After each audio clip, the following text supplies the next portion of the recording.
우리가 계속해서 살펴보고 있는 이 아덴이라는 도시는 아티카의 영웅 데세우스에 의해서 건설되었고, 아테네의 여신인 아테나를 기념하기 위해서 아덴이라는 이름이 붙여졌습니다. 헬라의 눈, 예술과 웅변의 어머니, 모든 지혜의 본고장으로 불리는 아덴은 헬라 문화의 중심지로서 주전 4, 5세기경 아덴의 조각과 문학, 수사학을 능가할 만한 문화는 역사상에 없었습니다. 아덴이라는 도시는 소위 말하는 철학의 발상지요 문명의 요람이기도 합니다.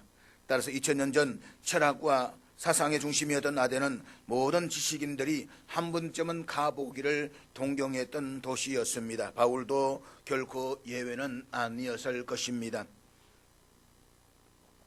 어느 누구 못지않게 히브리 종교에 대해서 열심히 했던 그는 당시 최고의 철학자였던 가말리엘의 문화에서 공부를 하면서 헬라 철학에 대해서도 상당한 식견을 가지고 있었을 것입니다. 그런 바울이었기 때문에 어쩌면 한때 헬라 철학을 공부했던 사람으로서 아덴은 꼭 가보고 싶은 곳이기도 했을 것입니다. 그 아덴에 바울이 도착했습니다. 그렇지만 바울은 자신이 처음부터 목적지로 정해서 아덴에 온 것은 아니었습니다. 애초에 그는 소아시아 지역을 중심으로 제2차 전도 여행을 계획했었습니다. 그렇지만 하나님의 이끄심을 따라서 아시아 대륙을 벗어나 유럽 대륙의 관문이라고 할 수 있는 빌립보에 왔습니다. 그리고 빌립보에서 귀신 들린 여자를 고쳐주었다가 심한 매질을 당하고 감옥에 투옥되는 고난을 겪은 후에 데살로니가로 갑니다. 그런데 그곳에서 유대인들의 시기로 생명의 위협을 느낀 바울은 베레아로 가야만 했습니다. 베레아에서 힘있게 전도 사역을 하는데 바울을 시기했던 데살로니가의 유대인들이 80여 킬로미터 떨어져 있는 그곳에까지 쫓아와서 바울을 위협하는 바람에 베레아의 형제들이 도움을 받아서 그는 배를 타고 320킬로미터 떨어져 있는 아덴으로 왔습니다. 다시 말씀을 드리지만 유럽 대륙인 마게도냐 빌립보를 기점으로 해서 아덴까지의 여정은 바울이 본래 계획했던 것과는 전혀 무관한 것이었습니다. 그것은 전적으로 하나님의 섭리와 이끄심이었습니다. 이것은 달리 말하면 바울은 철저하게 하나님의 절대 주권을 인정하는 삶을 살았다는 것을 보여주고 있습니다. 그는 자신의 계획과 뜻에 따라서 움직이는 것이 아니라 하나님께서 의도하신 바에 따라서 매사에 움직이고 행동을 했다는 것입니다. 그렇습니다. 사람이 마음으로 자기의 길을 계획할지라도 그의 걸음을 인도하시는 이는 전적으로 하나님이십니다. 사람들은 한 번밖에 없는 인생, 지나가면 다시 오지 않을 시간들을 소중히 여기며 가치 있는 삶을 보내기 위해 나름대로 치밀하게 계획을 세웁니다. 그렇지만 그 계획대로 되는 인생은 아무도 없습니다. 그렇기 때문에 인생에서 후회라는 말이 있는 것입니다. 사실 인생들에 있어서 삶이란 자기의 길인 듯 하지만 실제로 그 길은 자신의 뜻대로 움직여지는 것이 아니라 하나님의 의도하신 바에 따라서 움직여집니다. 그러므로 우리는 하나님의 이끄심을 절대적으로 신뢰하고 모든 것을 그분께 다 맡겨드려야만 합니다. 내 생각과 내 계획보다 더 정확한 것이 전능하신 하나님의 생각과 계획입니다. 바울은 데메섹 도상에서 주님을 만난 이후에 일평생을 하나님의 뜻에 순종하며 하나님의 인도하심에 따라서 살았습니다. 위로는 파르테논 신전을 비롯한 아크로폴리스의 신전들이 올려다 보이고, 아래로는 광장 주위의 온갖 신전들이 내려다 보이는 아레오바고에 바울이 섰습니다. 그리고 바울은 자신을 그곳으로 데려간 아덴의 철학자들에게 알지 못하는 신을 위한 제단을 언급하는 것으로 설교를 시작했습니다. 그동안 아덴 사람들이 알지도 못하고 경배해왔던 신이 누구인지를 바울 자신이 직접 가르쳐 주겠다면서 하나님에 대해서 설교하기 시작한 것입니다. 그렇게 함으로써 하나님만이 유일하신 참신이시며 온 우주 만물과 인간과 역사를 다스리시는 절대 주권자이심을 분명하게 밝히고 있는 것입니다. 아레오바고에 생한 바울의 설교의 주제는 세 가지입니다. 먼저 설교의 도입으로서 아덴 사람들의 맹목적인 종교성과 우상 숭배를 지적합니다. 실상 아덴 사람들은 눈에 보이는 모든 것들과 심지어 감정적으로 느끼는 것까지도 신격화했습니다. 그래서 아덴은 신들의 도시라고 불릴 정도로 도시 전체가 신전들과 우상들 그리고 제단들로 가득 찬 우상의 도시였습니다. 그런 아덴 사람들을 향해서 바울은 아덴 사람들아 너희를 보니 범사에 종교성이 많도다라는 말로 설교를 시작합니다. 바울의 이 말이 갖는 참된 의미는 여러분들은 어느 도시의 사람들보다 더 미신적이다라는 의미였습니다. 모든 사람에게는 종교성이 다 있습니다. 그리고 어떤 종교를 믿는 사람이건 사람의 종교심은 다 똑같습니다. 자신이 경배하고자 하는 대상을 좀 더 열성적으로 섬기기를 원하는 인간의 종교적 마음과 자세는 다 동일합니다. 그렇지만 그 종교심이 그 사람을 바르게 세워주지는 않습니다. 그 종교적 열정이 그 사람을 구원해 주지도 않습니다. 사람을 구원하는 것은 오직 예수 그리스도의 복음입니다. 예수 그리스도만이 모든 인생들의 길이요 진리요 생명입니다. 그런 점에서 바울은 아덴 사람들에게 그들이 믿는 3만이 넘는 우상들과 하나님과의 근본적인 차이를 이야기합니다. 다시 말해서 아덴 사람들은 신들이 자신들이 만들어 놓은 건물 안에 거한다라고 믿었습니다. 그래서 그들은 신들이 거하는 신전을 더 웅장하고 아름답게 지었습니다. 그렇지만 천지를 창조하시고 천지의 주인이신 하나님께서는 고작 인간이 손으로 지은 건축물 속에 갇혀 계시는 분이 아니다라고 선포했습니다. 전지전능하시며 무소부지하신 하나님은 온 우주에 충만하신 분이십니다. 그런가 하면 아덴 사람들은 신들이 인간들에게 무엇인가를 요구하고 받으려 한다라고 믿었습니다. 그래서 자신들의 요구를 충족하기 위해서는 먼저 신들에게 재물을 갖다 바침으로써 신들의 마음을 달래야 한다라고 생각했습니다. 그렇지만 온 우주 만물의 주인이신 하나님은 인간들에게서 무엇을 받아 먹고 사는 존재가 아니라 오히려 만민에게 생명과 호흡과 필요한 모든 것들을 넉넉히 채워주시는 분이라고 했습니다. 이것이 인간들이 자신들의 필요에 의해서 돌과 나무와 금속으로 빚어 만든 우상들과 영원 전부터 스스로 계시는 창조주 하나님과의 근본적인 차이점이다 라고 말하고 있는 것입니다. 그렇습니다. 하나님은 인간들이 자신들의 필요와 욕망을 채우기 위해서 상상 속에서 돌과 나무와 금속으로 만든 수많은 우상들 가운데 한 신이 아닙니다. 하나님 영원전부터 스스로 계신 유일하신 신이십니다. 그 하나님은 인간들의 상상력에 의해서 만들어진 창조물이 아니라 우리를 창조하신 분이십니다. 바울은 이어서 두 번째로 하나님이 어떤 분이신가를 설교합니다. 즉 하나님은 우주와 그 가운데 존재하는 만유를 지으신 창조주이시며 온 우주 만물을 통치하시는 주제자이심을 말씀하고 있는 것입니다. 그리고 그 하나님은 모든 민족을 온 땅에 거하게 하시고 그들의 연대를 정하시며 거주의 경계를 정하시는 역사의 주인이십니다.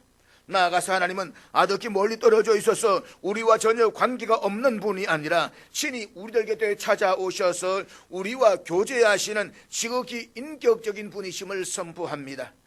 따라서 하나님을 느끼고 비를 발견하려는 사람은 도처에서 하나님을 확인할 수 있다라고 했습니다. 그리고 언제나 인간을 먼저 찾아와 주시고 인간 곁에 계시는 하나님에 의해서 인간들이 존귀한 하나님의 자녀가 되었으므로 이제부터 하나님의 자녀답게 살아야 한다라고 선언하고 있는 것입니다. 마지막으로 바울은 설교의 결론 부분을 할 수 있는 오늘의 본문에서 부활하신 예수 그리스도는 공의의 심판을 주관하시는 분이 선포하면서 그들에게 회개의 결단을 촉구하고 있습니다. 보면 30절 말씀 우리 다시 한번 같이 보도록 하겠습니다. 알지 못하던 시대에는 하나님이 간과하셨거니와 이젠 어디든지 사람에게 다 명하사 회개하라 하셨으니, 알지 못하던 시대에는 범죄에 타락한 인간은 그 죄로 인해서 하나님의 영광이 가리워졌습니다. 온 땅에 하나님의 영광이 충만했지만 죄악으로 말미암아서 그 하나님의 영광이 가리워지고 스스로 하나님을 알 수가 없게 되어졌습니다. 때문에 사람들이 하나님께 천지를 창조하시고 우주 만물과 인간의 역사를 주관하시는 사실을 전혀 알지 못했던 때가 있었습니다. 바울은 그와 같이 하나님을 알지 못하던 때에는 자연과 역사를 통해서 어렴풋이 하나님을 알 수 있도록 하셨지만, 다시 말해 신이 없다라고 말할 수 없는 하나님의 존재를 인식하기는 하셨지만, 그때에는 인간들이 참신이신 하나님을 섬기지 않고 우상을 섬겨도 간구하여 주셨다라고 했습니다. 그런데 본문에서 하나님 간구하셨다라고 하는 것은 이방인들이 우상을 숭배하는 죄를 아시면서도 하나님께서 눈을 감아주셨다라는 그런 의미가 아닙니다. 이것은 우상을 숭배하는 그들의 죄를 보고 괘씸한 마음이 들었지만 자비로서 마땅히 받을 심판을 내리지 않으셨다는 의미인 것입니다. 그러니까 적시 심판하지 않고 오래 참으시며 보고 계셨다는 말입니다. 그렇지만 이제 확실한 의의가 예수 그리스도를 통해서 나타났습니다. 그러므로 복음의 소식을 듣는 자들에게는 그 죄를 간구할 여지가 없어졌습니다. 오직 예수 그리스도를 믿고 회개를 해야만 하는 당위적인 의무만이 있을 따름인 것입니다. 바울은 아덴 사람과의 복음적인 접촉을 찾으면서 창조주 하나님의 설명을 하다가 이제 예수 그리스도 안에서 이루어지는 구속의 절정에 초점을 맞추고 있습니다.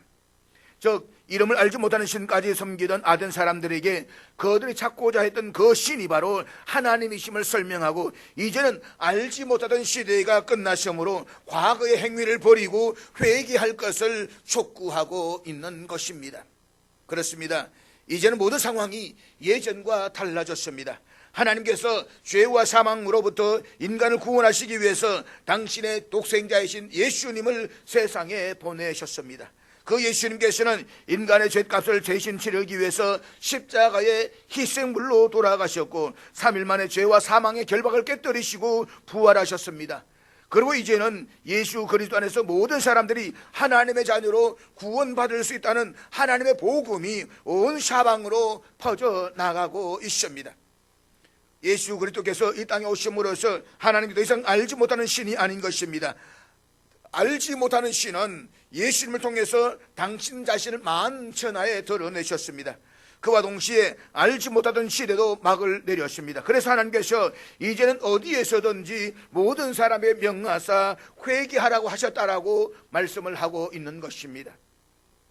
본문에서 우리말로 명하다라는 헬라어가 한글 개역 개정판에서는 과거형으로 번역되어 있어가지고 마치 하나님께서 과거에 한번 회개하라고 명령하셨던 것으로 보여지고 있습니다. 그렇지만 헬라어 원문에서는 명하다라는 의미가 헬라가 이 현재적이고 지속적인 상태로 기록되어져 있습니다. 그러니까 하나님께서는 2000년 전 바울 시대뿐만 아니라 시간과 공간을 초월해서 어디에서든지 모든 사람에게 현재형으로 지금 회개하라고 명령하고 계시는 것입니다. 하나님께로 돌아서는 회개의 삶으로부터 예외일 수 있는 사람은 어느 누구도 없다는 것입니다. 그리고 우리의 회개는 한 번만 하고 끝나는 것이 아닙니다. 물론 구원을 이루는 회개는 일회적입니다.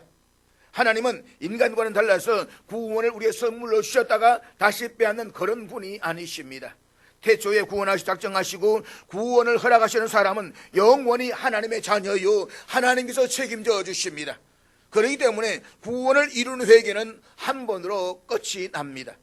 그렇지만 우리가 예수 그리스도를 믿음으로써 구원을 받았지만 완전한 의인이 아닙니다. 예수 그리스도의 의가 우리의 전가되어서 하나님 앞에서 의인으로 칭함을 받았지만 이 땅에서의 우리의 몸은 여전히 죄인입니다. 죄악된 세상에 사는 동안 우리는 수시로 죄 가운데 빠지고 또 그 죄 가운데 넘어집니다. 그래서 우리는 성화의 삶을 살아드리기 못한 이 허물과 죄를 시간마다 때마다 회개할 수밖에 없는 것입니다. 이와 더 성화를 이룬 회개는 주님 앞에 서서 영화롭게 되는 그날까지 계속 되어질 것입니다. 그런 의미에서 하나님께서는 어디에서든지 모든 사람에게 현재 지금 때마다 회개하라고 명령하고 계시는 것입니다.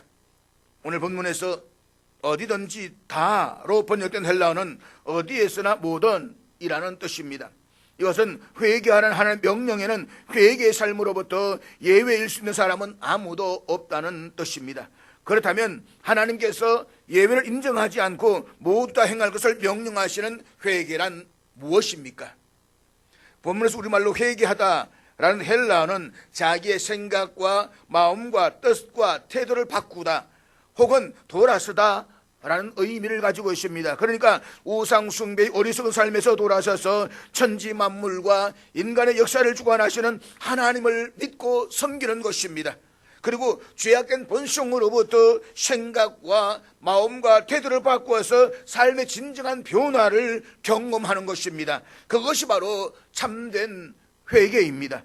회개는 뉘우침과는 본질적으로 다릅니다. 회개는 생각과 마음과 태도를 바꾸고 하나님을 향해서 진정으로 돌아서는 것입니다. 그렇다면 예수 그리스도 오신 새 시대에 모든 사람이 죄악된 본성을 바꾸어서 하나님께로 돌아서야만 하는 이유가 무엇입니까?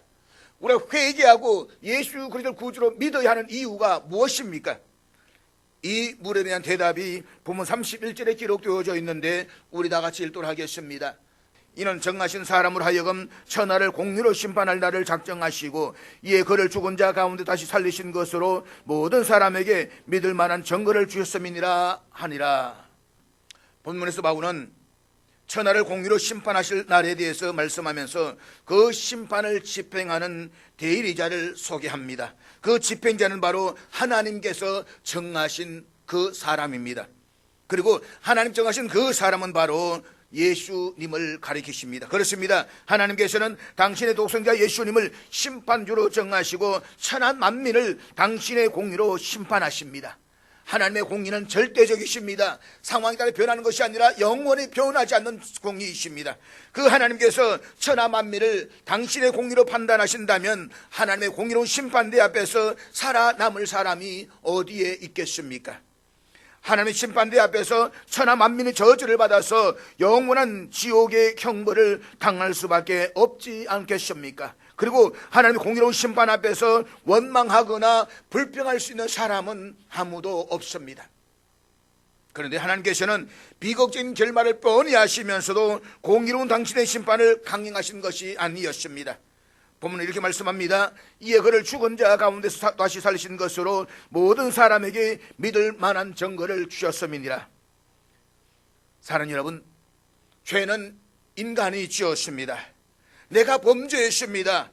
우리가 죄인입니다. 그러므로 그 죄값은 당연히 내가 치루어야만 합니다. 그런데 공의로우시고 지음하신 하나님께서 하나님 심판 앞에 그 죄값을 치를 수 있는 사람은 아무도 없습니다. 하나님의 공의를 만족시켜드리기 위해서는 무엇보다도 죄가 없어야 하기 때문입니다. 죄인인 사람은 결코 거룩하신 하나님의 공의를 만족시켜드릴 수가 없습니다. 그래서 하나님께서는 당신의 독생자이신 예수님을 이 땅에 보내셨습니다. 그리고 인간이 치루어야 할, 저와 여러분이 마땅히 치루어야 할 죄의 값인 죽음의 형벌을 예수님으로 하여금 대신 치르게 하셨습니다. 예수님께서는 성부 하나님 뜻에 온전히 순종해서 자신을 십자가의 희생제물로 속죄양으로 드리셨다는 것입니다. 사랑하는 여러분, 본래 삼위일체 하나님이셨던 예수님은 죄가 없는 분이었습니다.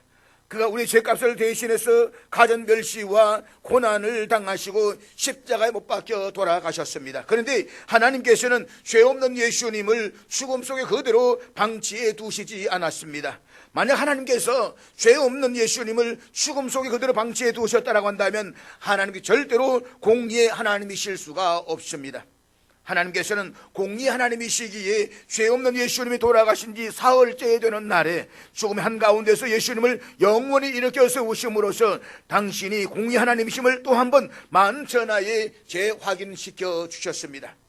그리고 십자가의 제물로 돌아가셨다가 부활하신 예수 그리스도 안에서 천하 만민이 죄사함을 받고 하나님의 자녀로 구원 얻게 하심으로써 하나님의 공의는 하나님의 사랑과 결코 분리되지 않는다는 증거가 되게 하셨습니다.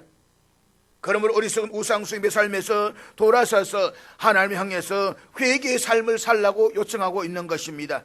회개하는 사람만이 무서운 하나님의 공의로운 심판을 면하고 예수 그리스도 안에서 하나님의 자녀로 구원 얻는 하나님의 사랑을 영원히 입을 수가 있기 때문인 것입니다. 이것이 바울이 아덴 사람들에게 전했던 설교의 결론이었습니다.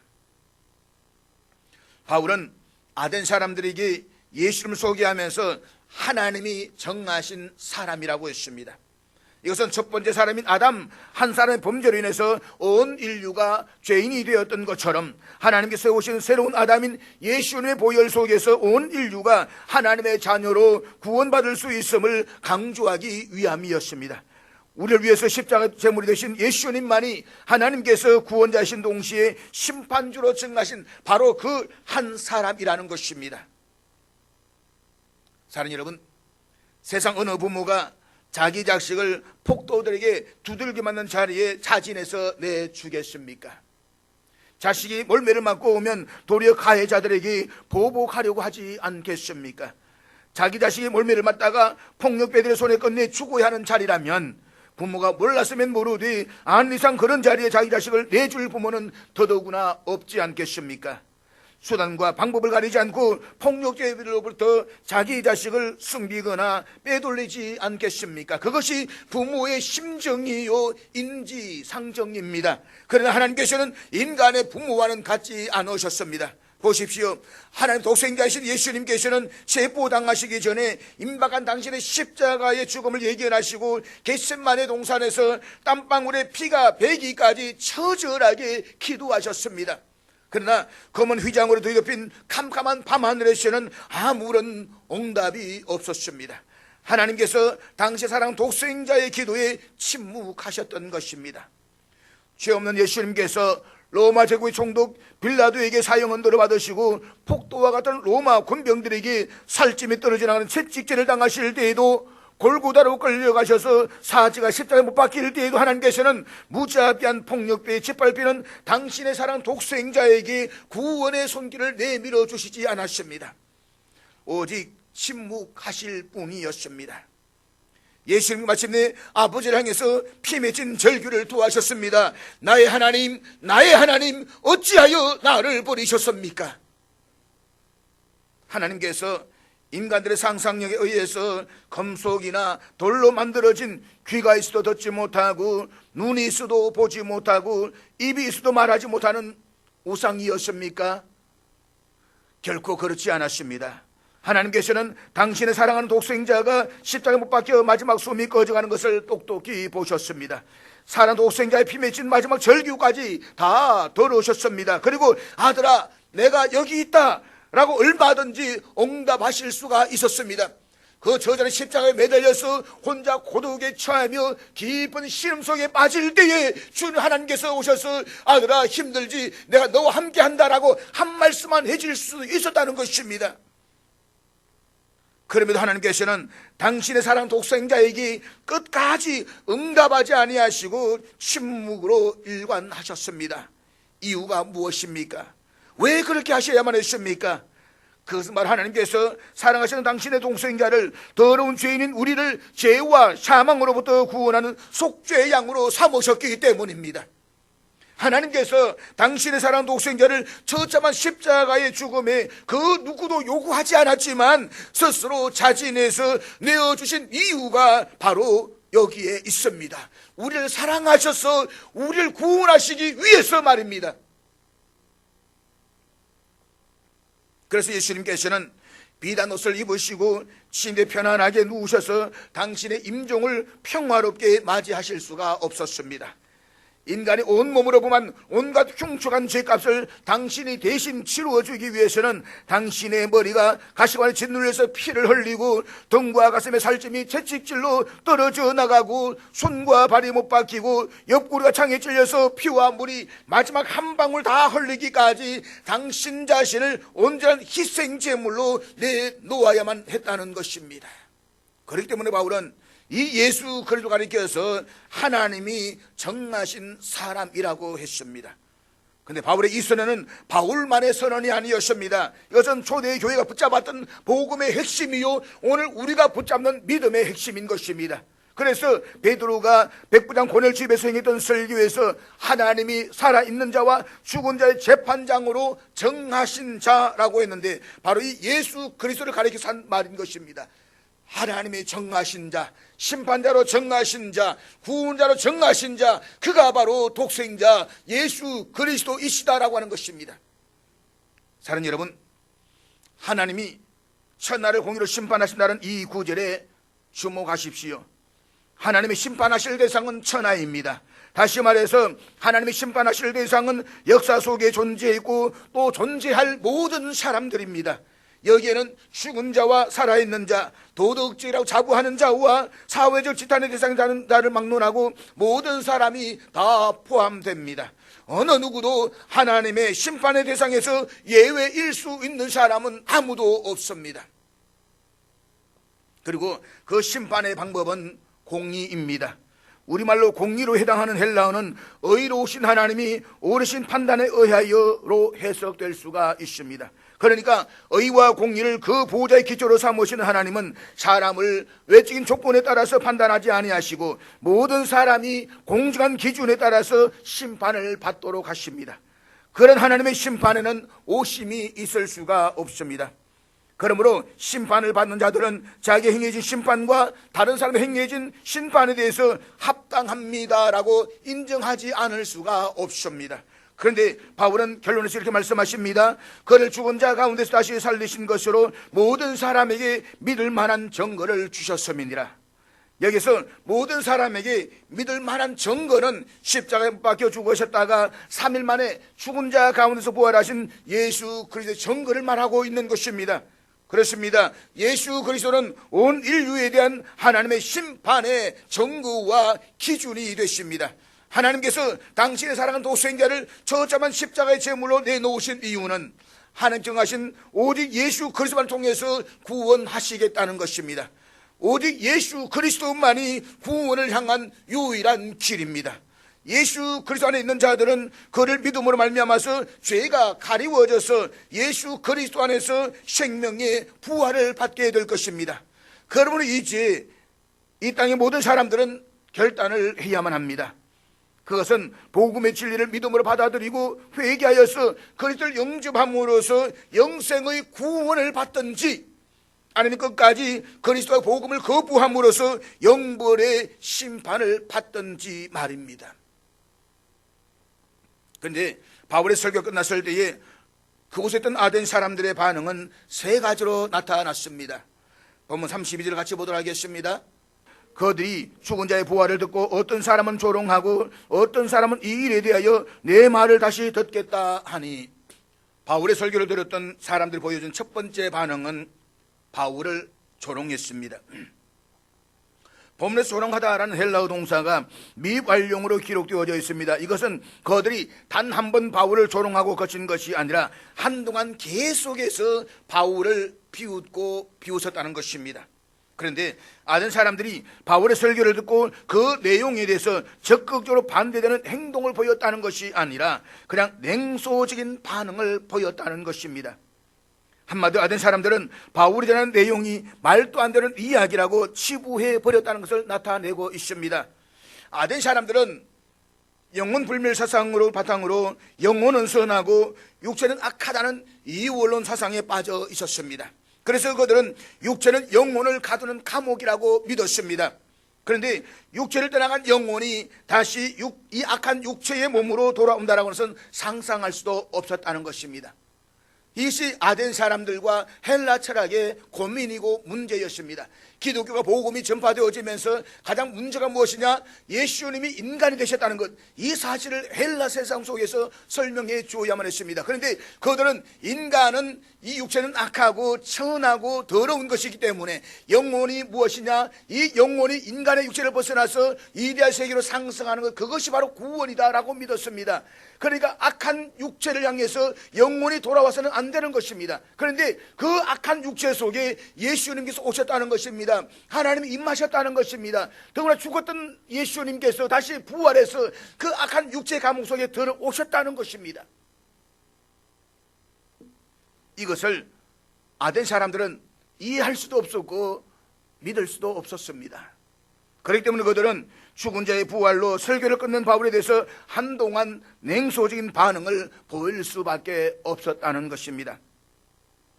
바울의 설교에 대한 두 번째 반응은 다음 기회에 다시 듣겠다는 것이었습니다.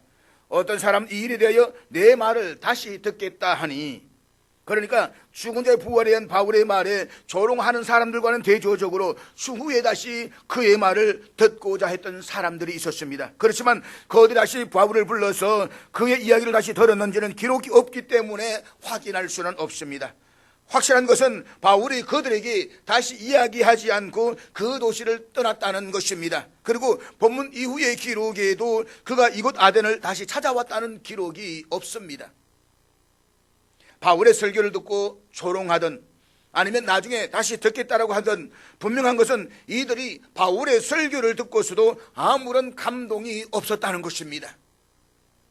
이런 결과는 아덴 사람들의 지적인 교만이 바울의 설교에 냉담하게 반응하도록 만들었다는 것입니다. 당시 아덴은 철학의 도시였습니다. 학문의 도시였습니다. 아덴은 당시 세계 어느 곳보다도 학문적으로 뛰어났던 도시였습니다. 때문에 아덴 사람들은 자신들의 지적인 능력에 대해서 우월의식과 자긍심을 가지고 있었습니다. 그들은 자신들의 지식이 최고라고 그렇게 여겼습니다. 그와 같은 아덴 사람들에게 예수의 부활에 대해서 설교를 했을 때에 자신의 사상과 맞지 않는다고 생각해서 아무런 감동도 받지 못하고 배척하거나 관망하는 자세를 보였던 것입니다. 결국 아덴 사람들의 지적 우월의식과 교만이 그들로 하여금 진리를 받아들이지 못하고 구원의 길을 영원히 놓쳐버리게 된 것입니다. 이것은 오늘의 우리들에게도 그대로 적용될 수가 있습니다. 오늘 우리가 사는 시대에는 인본주의의 사주와 지식과 정보가 홍수를 이루고 있습니다. 그래서 많은 사람들이 지적 교만에 빠져 있습니다. 이러한 이유로 진리를 전해도 쉽게 받아들이지 않습니다. 이성으로 받아들이면 다 포기합니다. 내 이성으로 이해될 수 있게 만들어라, 판단으로 이해될 수 있게 만들어라 말씀합니다. 그러나 여러분, 신앙이라고 하는 것이 하나님의 역사가 인간의 이성과 판단으로 이해될 수 있다고 한다면 그 신은 믿지 마십시오. 그것은 나보다 뛰어날 것이 하나도 없는 것인 것입니다. 오늘 이 시대 사람들은 자신 이성을 너무나도 신격화합니다. 그래서 복음을 구시대 유물로 여기거나 신화와 같이 취급을 합니다. 이것은 신화고 저것도 신화고. 그래서 어떤 자유주의 신학자의 목사님이 설교를 했을 때에 그 교회 권사님의 이야기가 들려지지 않습니까? 그 교회 권사님이 몸이 아파서 병원에 입원을 했습니다. 목사님이 신방을 갔습니다. 간데 보니까 이 권사님의 성경책이 다 뜯어지고 끝불만 딱 남아있더라는 것입니다. 너무 놀라서 물었습니다. 아니 권사님, 성경 안은 다 없고 어떻게 끝뿐만 있으세요? 라고 했더니 이 권사님 이야기하는 겁니다. 목사님이 설교를 하실 때마다 이것은 신환이가 떼버려야 되고 이것도 신환이가 떼버려야 되고 라고 떼다 보니까 남은 것은 끝불밖에 없습니다. 이것이 오늘 우리 현대인들의 지적 교만이고 어리석은 인간들의 모순인 것입니다. 그렇지만 우리는 지금 세상의 학문이나 사상을 들으려고 이곳에 온 것이 아닙니다. 우리 지금 우리가 말씀하시는 하나님의 말씀을 듣고자 이곳에 왔습니다. 내게 주시는 하나님의 말씀, 주여 내게 말씀하시옵소서, 내가 듣겠나이다. 이 신앙을 가지고 오늘 우리는 이곳에 앉아 있는 것입니다. 그렇기 때문에 우리는 어떤 상황이든지 간에 지적인 교만을 다 내려놓고 어린 아이와 같이 순수하고 겸손해야만 합니다. 선포되고 들려지는 말씀들이 한마디도 땅에 떨어지지 않겠다라고 하는 사모하는 마음으로 하나님의 말씀을 들을 수가 있어야만 합니다. 그리할 때에 생명의 역사, 구원의 역사가 우리에게 일어나게 될 것입니다. 바울의 설교에 대한 세 번째 반응은 바울을 가까이에서 복음을 믿음으로 받아들인 사람들입니다. 본문 34절 말씀인데 우리 같이 보도록 하겠습니다. 몇 사람이 그를 가까이 하여 믿으니 그 중에는 아레오바고 관리 디오누시오와 다말이라는 여자와 또 다른 사람들도 있었더라. 아레오바고에서 바울의 설교 끝나고 몇 사람이 바울을 가까이 해서 믿었다라고 했습니다. 우리말로 가까이 하다라는 헬라어는 악교로 붙이다, 실하게 붙이다, 밀착하다, 함께 묵다라는 뜻을 지니고 있습니다. 이 말은 그 몇 사람이 바울이 전한 예수 그리스도의 복음을 의심 없이 온전히 받아들이고 믿었다는 뜻입니다. 그 몇 사람 가운데 이름이 밝혀진 사람은 아레오바고 관리 디오누시오와 다말이라는 여인 두 사람뿐입니다. 그리고 또 다른 이름 없는 사람들입니다. 그들은 바울이라는 복음을 받아들이고 예수 그리스도를 구주로 믿었습니다. 그런데 아데네시는 바울의 여러 도시를 전도했을 때 나타났던 큰 무리의 회심이 일어나지 않았습니다. 이런 사실에서 많은 학자들은 아덴에서 바울의 전도가 실패했다라고 이야기를 합니다. 실패의 증거로는 바울의 전도로 복음을 영접한 사람의 숫자가 극소수이고 바울의 방문으로 아덴에 교회가 세워졌다는 기록이 없습니다. 그로 이후에 바울이 아덴을 다시 방문하지도 않았습니다. 학자들은 바울이 처럼 아덴 전도에서 실패한 궁극적인 이유가 바울이 아덴의 철학자들 앞에서 복음을 철학적으로 전하려 했기 때문이었다라고 판단을 합니다. 어디에서든지 복음을 전하기 위해서는 예수 그리스도의 피 묻은 십자가를 앞세워야 하는데 바울은 아덴의 철학자들을 만나서 자신의 지식을 과시하려고 복음을 철학적으로 풀어서 설명하려 하다가 실패를 했다는 것입니다. 그래서 실패한 바울은 참담한 심정을 안고 아덴을 떠나서 고린도로 갔다는 것입니다. 그러나 아덴에서 바울의 설교는 결코 실패한 것이 아니었습니다. 바울의 전도로 복음을 영접한 사람이 소수이기 때문에 아덴에서 바울의 전도가 실패했다라고 하는 것은 복음의 가치를 단지 물량적인 수치로만 판단하는 그야말로 비복음적인 발상이 아닐 수가 없는 것입니다. 본문은 바울의 전도로 디오누시오와 다마리와 몇 사람들이 그리스도인이 되었다라고 분명하게 증언하고 있습니다. 우리 주님께서는 한 영혼이 천하보다 귀하다고 말씀하셨습니다. 그리고 하나님께서는 한 영혼이 주께로 돌아오면 천국에서 자취를 여신다라고 말씀하셨습니다. 그만큼 한 영혼이 소중한 영혼인 것입니다. 그 한 영혼이 한 영혼만이 아니라 최소한 여러 사람들이 주께로 돌아왔다라고 하는 것은 그것은 성공이지 않습니까? 그럼 우리는 지나치게 물량적 결과에 집착하지 말아야만 합니다. 아직도 이 땅에는 갈급한 심령으로 진리의 복음을 듣기를 원하는 하나님의 택한 디오누시오와 다마리와 같은 사람들이 수없이 많이 있습니다. 우리는 그들을 생각하면서 때를 얻든지 못 얻든지 최선을 다해서 복음을 전할 수 있기를 주의 이름으로 축복합니다.